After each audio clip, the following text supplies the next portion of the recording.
গতকাল এ নিয়ে কি বলেছিলেন দমদম উত্তরের বিজেপি বিধায়ক সৌরভ শিকদার, দেখুন।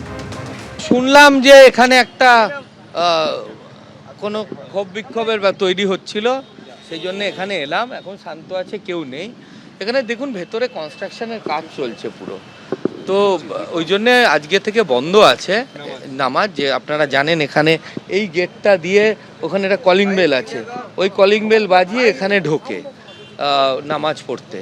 এবং অনেক দিন ধরে এটা আমরা ইস্যুটা রেজ করছি, কারণ এটা বড় সিকিউরিটি ব্রিচ হতে পারে। এখানে ঢোকার জন্য খালি একটা আধার কার্ড দেখায়।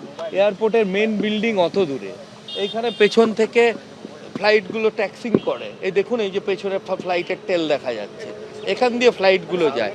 সেখানে এই এত কাছ থেকে কেউ যখন ঢোকে, সেই ঢোকার একমাত্র আধার হচ্ছে যে মানে আধার কার্ড দেখিয়ে ঢোকে, যাতে বাঁকড়া ভিলেজ মেনশন থাকলেই হয়। তো সুতরাং এই ব্যাপারটা আমরা কনসার্ন তো বটেই, এবং রানওয়ের সম্প্রসারণও যেহেতু এর জন্য আটকে আছে, তাই বিষয়টা নিয়ে আমরা মিটিং